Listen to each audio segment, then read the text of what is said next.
Bom dia, pessoal, tudo bem? Bom dia, pessoal. Bom dia. Bom, vamos lá, vamos falar do mês de junho.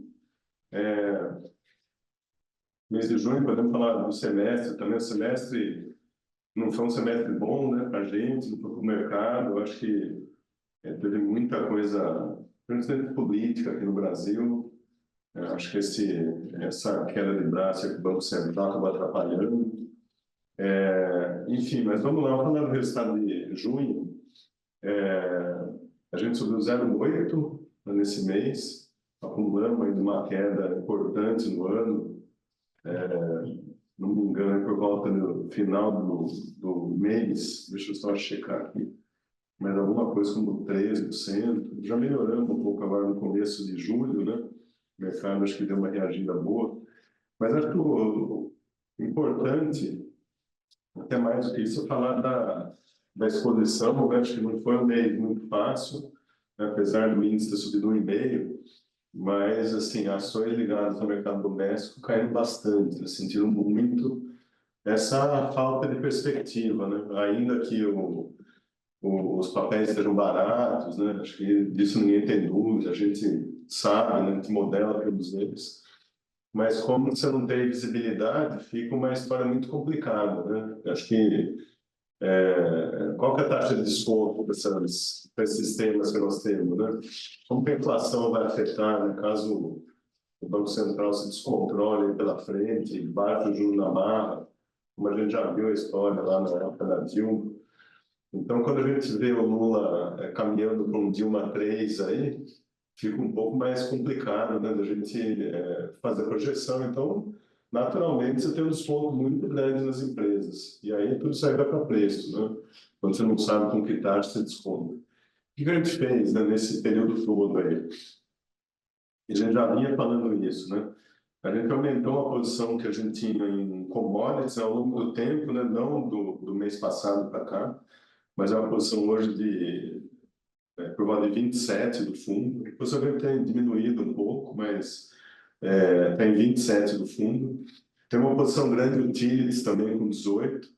E aqui a gente tem um parênteses importante, né? Mesmo quando a gente considera os domésticos, que a gente acha que vários têm um upside relevante, mas tem um risco grande também. Quando a gente olha para o utilities, a gente vê aí uma TIR real enorme, que a gente raramente vê, né? Empresas como Copel Equatorial, pode ser Energisa, por exemplo, que a gente não tem, e acho que principalmente Eletrobras, né? Quando a gente vê nossa conta aí, mais ou menos, depende muito de como você faz a conta, mas para a gente enxerga uma coisa como 16% de TIR real na Eletrobras, né? Só para ter uma ideia, a NTNB tem um juro real de 6%, então é muita coisa, né? Raramente a gente vê um prêmio tão grande para esses utilities. E como a gente acha que a resolução do problema da Eletrobras está próxima, a gente tem uma posição também nisso, por isso que a posição de utilities é grande, tá? E só para dizer também, esse problema da Eletrobras não existia, né? O governo criou o problema para ele, né?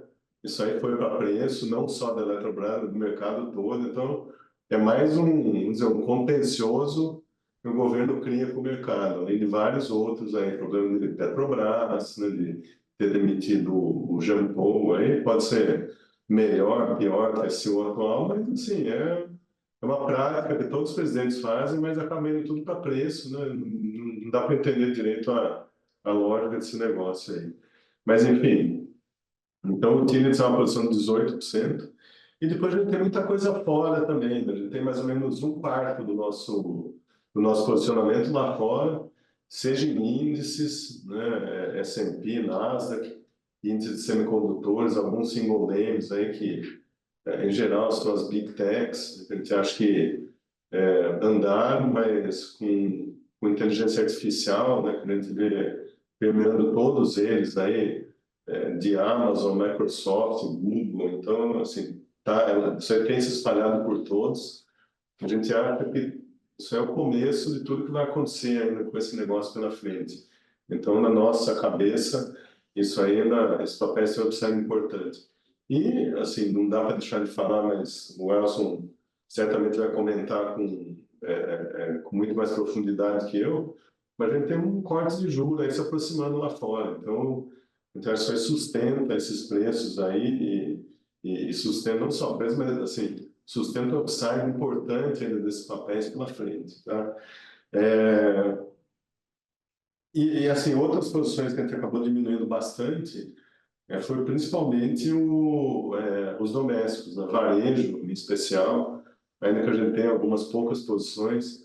E assim, ele tem reservado espaço para aquelas que a gente acha que tem assimetrias relevantes, né?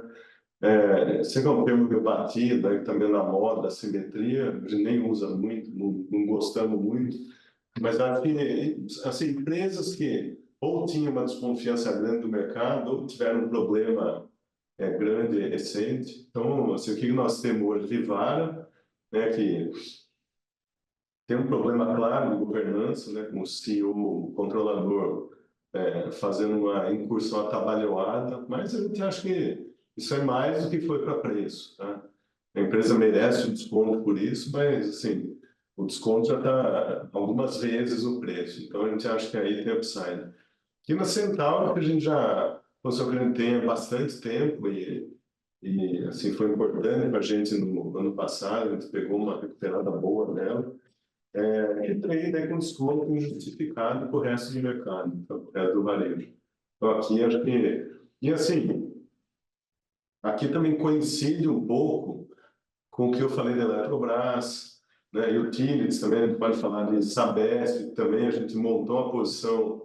No momento ali que o papel deu uma cedida, a gente aproveitou e fez posição, e a gente estava certo em achar que, mesmo com o bid para baixo aí que vinha do operador, a gente achava que o mercado, assim, os players iam ter comprado o mercado, né? Que é um deal, no fim, é um deal muito pequeno para uma empresa muito importante de saneamento.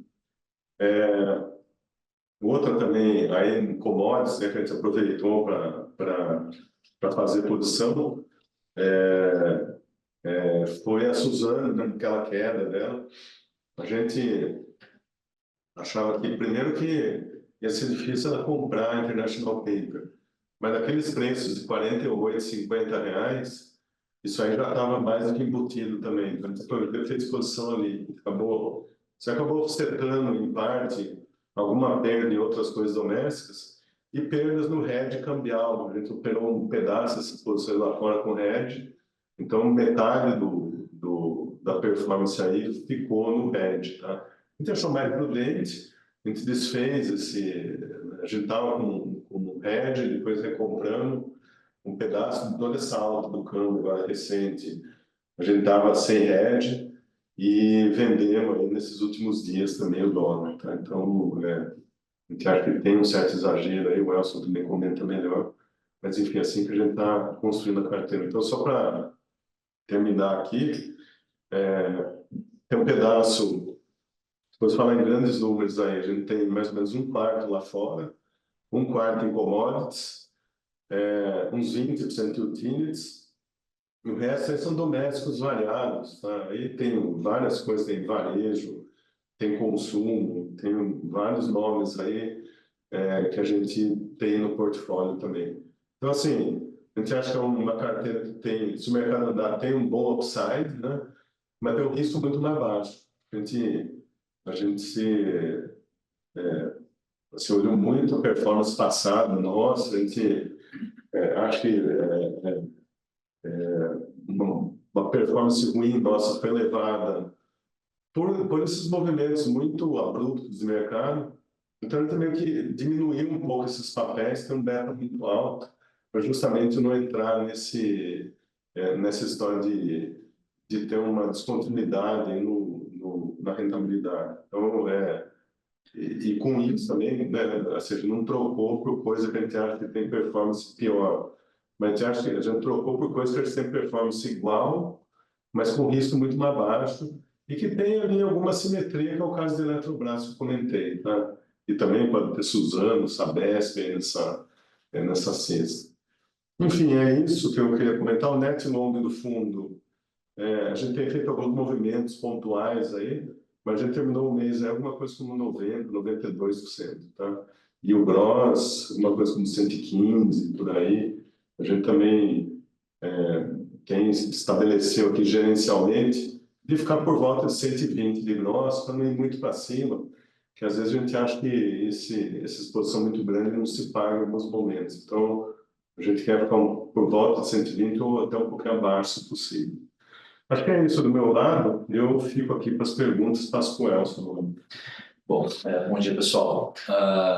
Então, vamos começar pelo NET. Acho que a gente teve esse mês foi um mês dos mais turbulentos e esquisitos do ponto de vista de policy para o Brasil, e um monte de coisa acontecendo lá fora e um monte de coisa acontecendo aqui dentro. A gente está com o NET elevado, a gente tem que justificar. Vou começar por aí, depois a gente fala um pouco da composição, olhando aqui do meu lado. Eu acho que faz sentido estar comprado por uma razão bastante simples, que é o ciclo global. Talvez não faça tanto sentido estar tão comprado em coisas domésticas. Tem que ter bastante cuidado com isso. Tem até algumas oportunidades bem interessantes do ponto de vista macro, mas assim, tem que ter muito cuidado com isso, porque é um carrego difícil. Mas do ponto de vista global, claramente a gente está num momento de ciclo positivo. Só não convidaram o Brasil para a festa, ou o Brasil se desconvidou da festa, mas assim, é um momento bom porque eu acho que duas razões. A primeira é a mais óbvia, né? A inflação que a gente tinha visto um pouco mais pressionada no começo do ano, né? Caiu. Se você pegar o PCI agora, o último que saiu de maio, já veio core veio zerado praticamente, 0,08%. A gente percebe, suavizando um pouco as variações mensais, que o grosso do que trouxe a inflação para cima no começo do ano foi serviços ex-housing, então descontando os aluguéis. A gente sabe que os aluguéis vêm mais para baixo, porque o aluguel na ponta está rodando mais baixo, então tem uma questão aqui de inércia na construção do indicador. E serviços ex-housing abriram e devolveram agora, abril, principalmente maio. O que aconteceu aqui, eu acho que tem uma questão, tinha uma dúvida, claro, se era uma pressão, mercado de trabalho, etc. A gente não achava que fosse. Parece que é uma coisa muito de concentração de aumentos, realmente. No começo do ano, essas coisas oscilam. Tem alguns aumentos que são backward-looking, alguns setores que estão querendo recompor margem. E nesses aumentos pontuais, se você concentra eles, a inflação acaba no mês ficando um pouco maior. E tem uma questão de problema de sazonalidade, né? Pós-pandemia, esse é um negócio muito recorrente nos indicadores. A sazonalização não tira todos os efeitos e, às vezes, amplifica efeitos que não existem. Tá? Um pedaço grande do que aconteceu em serviços e, aí, portanto, o que aconteceu em inflação no começo do ano foi isso.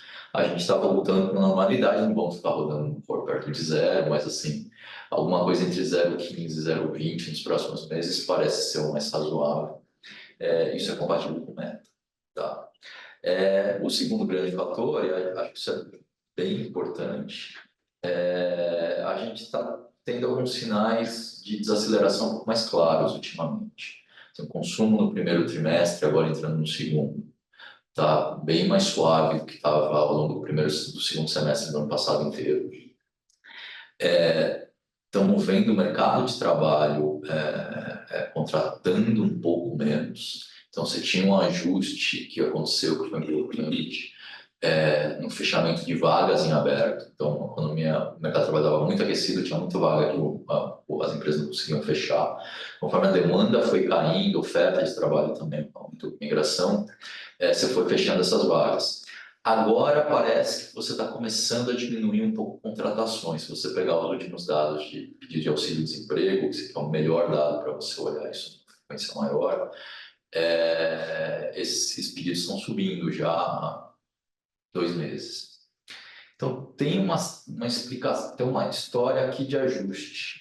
A gente tem que lembrar o seguinte, assim, quando a gente olha para a atividade, porque está tão difícil de projetar a atividade nos Estados Unidos, você tem fatores puxando a atividade para baixo e fatores que sustentam a atividade.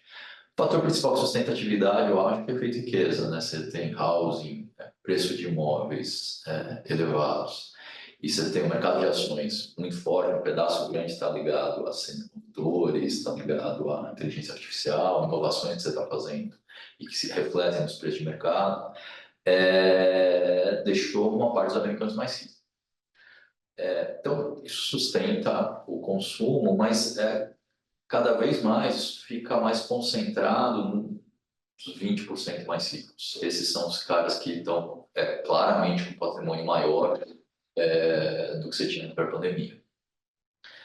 O restante, conforme você vai trazendo nas faixas mais baixas de renda, você tem muito mais dificuldade, né? O cara de uma renda mais baixa lá, né, nos Estados Unidos tá mais pendurado no cartão de crédito. Você percebe que a inadimplência aumentou e gastou, e isso vale para quase todas as faixas de renda, gastou tudo aquilo que tinha poupado em excesso na pandemia. Então, esse cara está basicamente pendurado no mercado de trabalho. Eu tenho uma coisa aqui que está puxando um pouco a economia para baixo e tem uma coisa que sustenta a economia. Nesses últimos meses, parece que o efeito líquido está sendo um pouco mais negativo. Tá? E você olhar para consumo e mercado de trabalho indo para baixo, são duas coisas que meio que se realimentam, né? Porque se o consumo vem para baixo, a economia vai crescer menos, você vai demandar menos trabalhadores, isso ajuda a desacelerar o mercado de trabalho. E, pela explicação que eu dei das faixas de renda, o consumidor está muito dependente do mercado de trabalho bom. Se o mercado de trabalho começa a desacelerar, a desaceleração de consumo é maior e aí você vai tendo, assim, os efeitos vão se reforçando mutuamente. Acho que a gente está começando a ver isso, tá?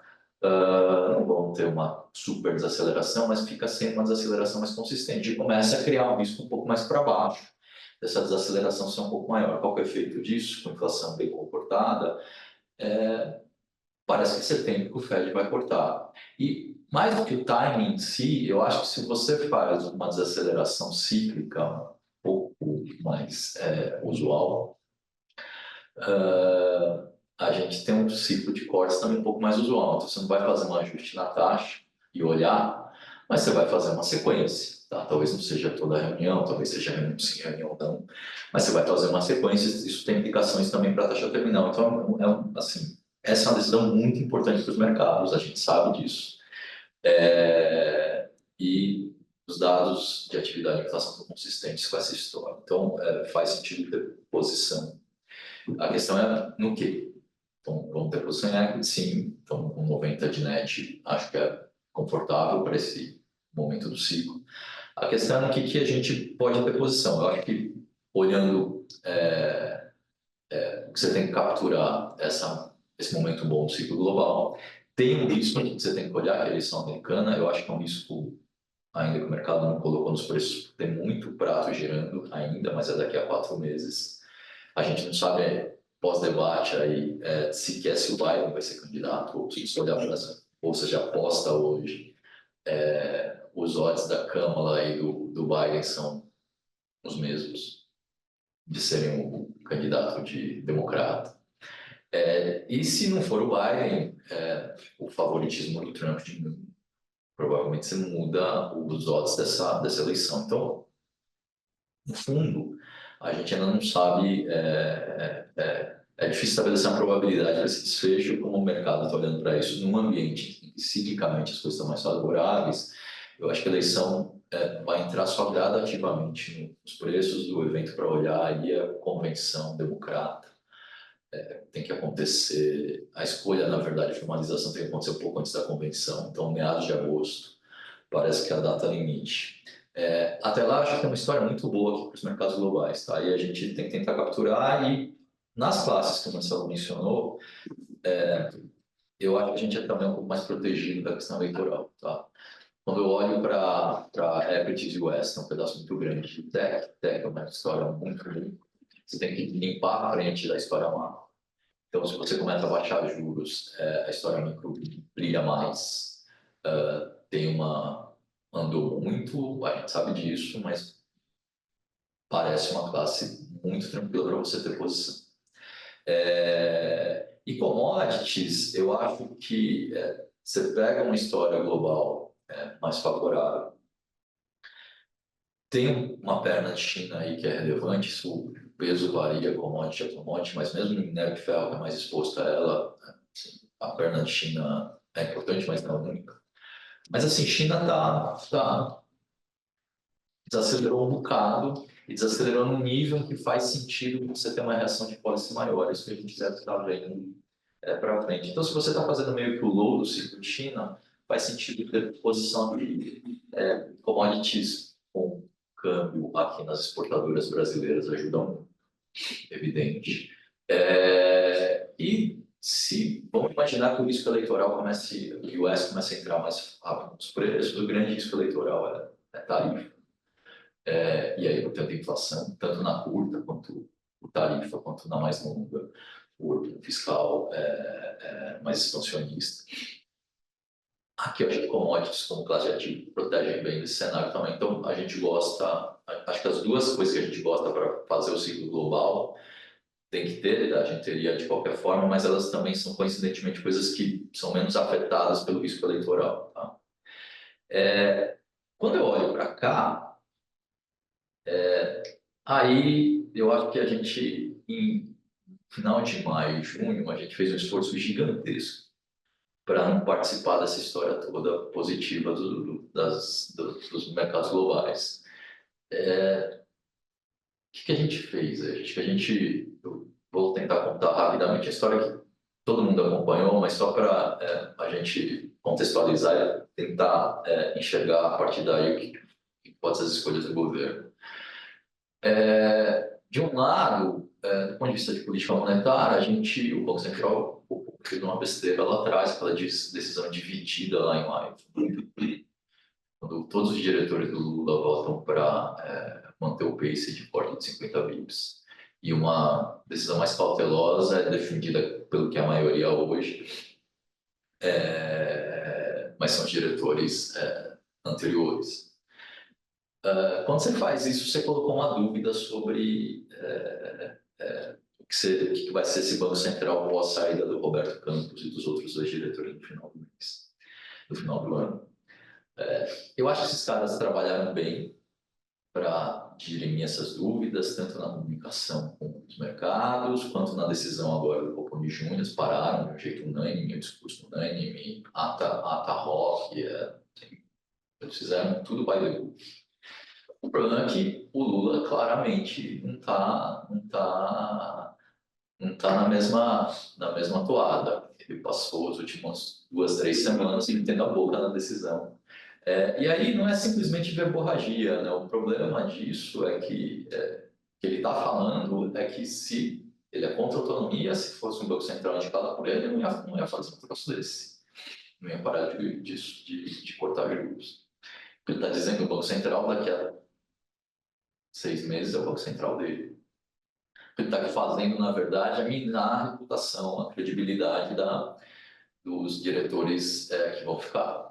Então, se for o Galico do próximo presidente, ele já entra com déficit de credibilidade que o Lula criou nessa história toda. Tá? Então, vai demorar para recomprar, para esses caras conseguirem reconstruir a reputação. Acho que vão, é só fazer uma sequência boa de decisões técnicas, num ambiente global positivo, copo meio vai sempre parecer mais meio cheio, mas vai levar mais tempo. Tá? Do outro lado, do lado fiscal, o problema foi maior, eu acho. O que aconteceu aqui? O que é o ajuste do Haddad? O ajuste do Haddad olha, eu vou fazer um arcabouço. O arcabouço tem um problema de desenho, porque ele não mexe nas mais ou menos metade das despesas que tem uma indexação elevada, então saúde, educação, previdência, agora com a regra nova do mínimo. Tudo isso cresce mais do que a regra de despesa do arcabouço, então significa que essas despesas vão dominando as demais. Esse negócio eu acho que você tem que fazer tudo discricionário, que é menos de 10% do total de despesas. O resto é folha, ou boa parte disso. Então, quando você chegar lá na frente, e aí daqui a poucos anos, 2027, 2028, você já não tem espaço de despesa discricionária para acomodar. Então, o arcabouço está, assim, ele tem uma transversalidade, ele não funciona por mais do que 3, 4 anos. A estratégia do Haddad era, tá bom, vou lidar com isso da seguinte maneira. Eventualmente, em algum momento, nós vamos endereçar esse problema lá na frente.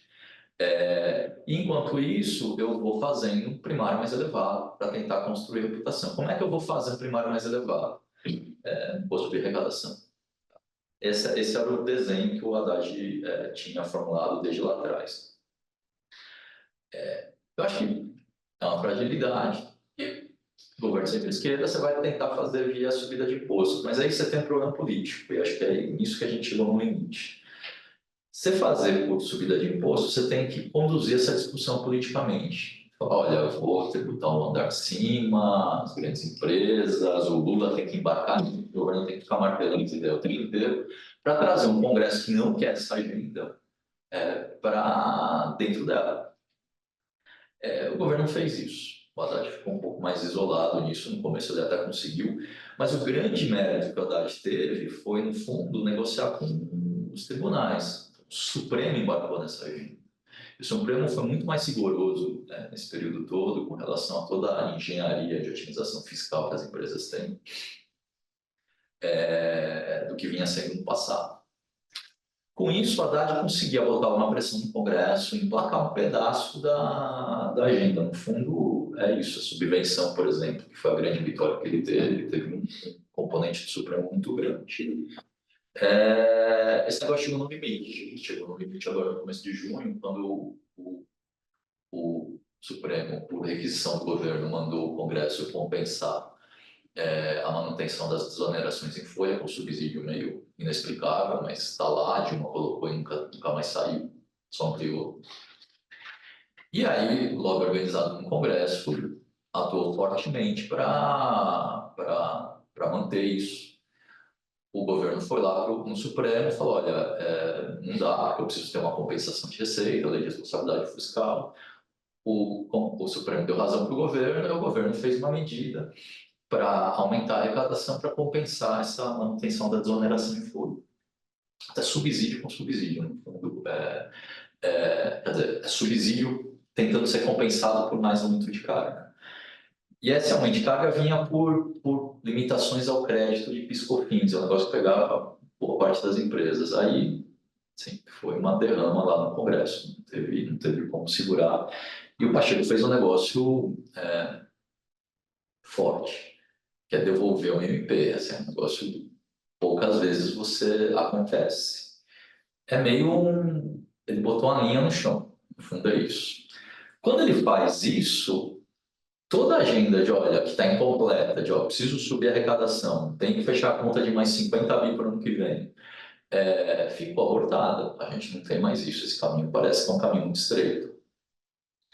Aí você volta para o Lula e fala assim, Lula, eu preciso agora fazer os gastos. Então, se eu consigo avançar um pouco mais na arrecadação, se eu fizer a agenda de gastos, também os gastos vão subir rapidamente. E o Lula estava com o pé nessa porta. Se você não faz nem em arrecadação, nem em gastos, acabou a agenda da Haddad. No fundo é isso. Foi nesse buraco que a gente entrou ao longo de junho. E aí tem um problema, assim, eu acho que nem só de credibilidade do arcabouço. O ministro da Fazenda sem agenda é um ministro da Fazenda politicamente muito fraco. É meio que aconteceu com o Levi na época da Dilma. Tinha a melhor das intenções, tinha uma agenda, mas a Dilma não bancava, o PT não queria, o Congresso não aprovava. O Haddad estava começando a trilhar esse caminho. Se você não bancar pelo menos um bom pedaço do que o Haddad está propondo, ele vira um zumbi dentro do governo, e aí o papel do ministro da Fazenda, num governo que é gastador como esse, que tem o Centrão no Congresso, é evitar as espirais populistas no fiscal. Esse foi o problema que acho que a gente entrou ao longo de junho. Quer dizer, você não tinha âncora monetária, você sabe que ela ficou mais frágil, então é difícil imaginar que você vai combater uma depreciação grande de câmbio e inflação via juros lá na frente, não com o mandato atual, mas no próximo. Ou tem essa dúvida, pelo menos pela reação do Lula. E você ficou sem âncora fiscal, porque a agenda do Haddad de consolidação não tem mais. E aí o mercado, quando perde parâmetro, a grande transmissão dessa incerteza toda é no câmbio. por isso que o câmbio está depreciado onde está. Tá? O que a gente vai ver para frente aqui? Então, eu acho que o câmbio virou um player esses últimos dias, está claro isso, para o governo aceitar uma mudança de policy. É muito a contragosto do PT, não quer isso. Mas você vai ter que mexer nos indexadores dos gastos. Então, se o Lula não quer mexer na indexação da Previdência e do salário mínimo, que vai ter que mexer em saúde, nas vinculações de saúde e educação, não tem jeito. Vai ter que fazer um contingenciamento um pouco maior, vai ter que contar uma história muito convincente para o orçamento de 25. Essa coisa da madura, não. Mas ontem, por exemplo, já mostrou que, olha, está doendo. O Lula pode não aceitar, pode achar que é um monte de especulador de extrema-direita querendo derrubar o governo dele, pode até achar isso, mas não adianta ficar brigando contra o câmbio. O câmbio, nesse aspecto, ele é muito forte. E essa câmbio é uma mensagem muito forte para Brasília. Você começa a depreciar demais o câmbio, você vai ter problema de inflação. Se você vai ter problema de inflação, a popularidade do Lula vai desabar, todo mundo traz isso ao valor presente lá. Acho que o Lula começou a entender isso. Ontem ele já fez um speech bancando mais o Haddad, que é importante. Então, naquela história que você não pode fragilizar demais o que está fazendo. Disse lá que a prioridade fiscal é um pilar do governo, a responsabilidade fiscal é um pilar do governo dele. E aí não avançou muito mais do que isso. Tem aí os seus 25 bi de despesas que eles pretendem encontrar lá, de excessos que você tem nas despesas obrigatórias. Esse negócio, esses valores são muito duvidosos. Mas eu acho que o primeiro passo para mostrar que, olha, o câmbio sensibiliza o governo. E o governo vai começando a andar um pouco mais na questão dos gastos por aí. É suficiente? Acho que não. Acho que a gente ainda não está lá. Acho que o Lula não se mexeu tanto. Mas, assim, pelo menos tira do preço essa coisa de que nós vamos quebrar na semana que vem. Tá? Isso não vai acontecer. Aí, olhando para os nossos cases aqui, eu acho que você tem um pouco de uma dinâmica de se piorar demais é melhorar muito na questão do câmbio e aí o fiscal e aí pensando nos cases domésticos. Então, tem que olhar isso um pouco, um olho no gato, um olho no peixe, não tem jeito. Tem um risco, está ruim, o desenho é ruim, ainda está desancorado, mas conforme os mercados vão piorando, a tendência do Lula a tomar uma decisão positiva aumenta. Então, não dá para ter posição grande no doméstico, mas porque o carrego é muito difícil, né? Tem que piorar para melhorar. Mas dá para ter algumas coisas mais seletivas, que é isso que o Marcelo mencionou em alguns dos setores. E a parte de utilities, eu acho que ela é um pouco mais segura no downside, porque você não tem tantos riscos de atividade, tipo de coisa. Parece que tem trigger de curto prazo, que é uma coisa difícil para o Brasil, né? Trigger positivo de curto prazo. E esse yield tão elevado te dá bastante conforto. Quer dizer, se o Brasil não vai quebrar dobrando esquina, eu acho que não vai, que o Lula fez ontem mostra que não. Não sei se o Brasil vai melhorar, não sei se a gente vai participar do ciclo global, vai ser suficiente para isso, mas a gente não vai quebrar dobrando esquina. Yields tão elevados de setores que são bastante sólidos e você não tem um risco de oscilação de demanda, etc., não se justificam. Então, aqui parece um low-hanging fruit mesmo para um cenário de turbulência que a gente está vivenciando. Tá? No mais é isso, acho que a gente tem que ter posição, tem que estar mais olhando para o ciclo global. Eleição americana, acho que é um risco, mas não é um risco tão importante no curtíssimo prazo, e na exposição que a gente tem em commodities e tech, principalmente lá fora, acho que esse risco é bem menor. São setores que se beneficiam, talvez, até de uma eleição mais pró-Trump, de uma dinâmica mais pró-Trump. Acho que uma história de queda de juros que é muito importante. Tem uma dúvida se a gente vai participar dessa festa ou não. A gente vai saber disso nas próximas semanas, mas tem essa dinâmica de quanto pior, precisa piorar para melhorar, então você não consegue ter posições grandes nisso.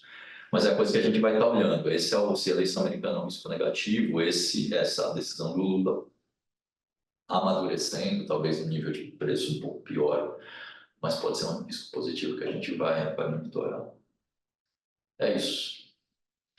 Vamos lá, pergunta. Bom dia a todos. A desaceleração da atividade dos Estados Unidos é suficiente para reduzir a previsão de crescimento de lucros das empresas americanas e gerar ajustes nos índices acionários? Ou a proximidade do início do corte do Fed sustentaria a alta dos índices? Quer começar? Eu falo. Eu posso falar, assim, eu falar o que eu vejo das empresas. Assim, quando a gente fala, principalmente do investimento que a gente tem aqui, e mesmo que você compra S&P, né? A gente tem um pouco de S&P, tem Nasdaq, tem as techs. Acho que as techs são meio praticamente monopólios. Então, eu acho difícil que tenha assim, algum problema. E outro, monopólios com múltiplos interessantes ainda, e na beira de uma revolução, talvez seja equivalente à revolução do começo dos anos 2000, internet. E, aliás, só um parênteses, tem muita gente comparando ali com bolha, né? Bobagem completa, né? Com a bolha das .com, lá no começo dos anos 2000, não tem nada a ver uma coisa com a outra. Lá você tinha empresas alavancadas, você tinha empresas com múltiplos altíssimos, hoje você tem empresas geradoras de caixa já, quase todas elas com caixa líquido.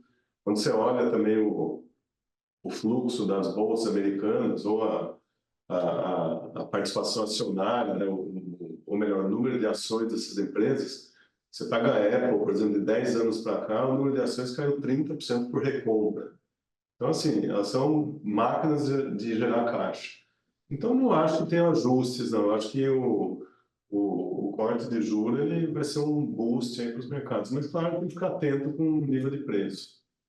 Quando você olha para a Bolsa Americana, assim, acho que tem coisas diferentes aí, né? Então, essas que a gente olha mais, tem mais. E se você pensar em tecnologia, ou setores ligados a semicondutores, inteligência artificial, como o Marcelo disse, uma história muito sólida, é uma história que tem lucros crescentes ao longo do tempo, e aí a queda de juros oscilam menos no ciclo, então é meio um misto de stable com growth, assim, os lucros oscilam menos nos ciclos, mas tem uma tendência de crescimento muito grande. Esse negócio de juro cai, o valor presente dessas empresas tem que subir, então a gente acha que é um troço importante e favorável, mesmo com a atividade indo para baixo, que a queda dos juros mais do que compensa isso. Nos setores mais cíclicos, então, se você pensar no Russell, por exemplo, acho perigoso. Acho que tem um risco de desaceleração um pouco maior de economia americana. Não acho recessão, mas pode ter cara de recessão no momento, pelo menos leve.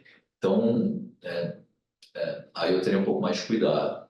Mas recessão leve para a US, mesmo que a gente venha para isso, ajuda muito emergentes e acho que acaba ajudando os outros cases globais, mesmo commodities, num certo sentido, desde que você não desacelere demais nos Estados Unidos, está baixando mais juros e o dólar vai perdendo valor. Isso tudo impacta todos os outros mercados, que é o principal canal de transmissão dos mercados, eu acho, fora o US. Então, no fundo, que a gente está exposto, eu acho que tem menos risco com desaceleração, na verdade tem mais a ganhar com a desaceleração do US. Eu tenho menos preocupação com isso, tá? Agora, realmente, tem setores cíclicos que está um pouco mais perigoso. Outro ponto.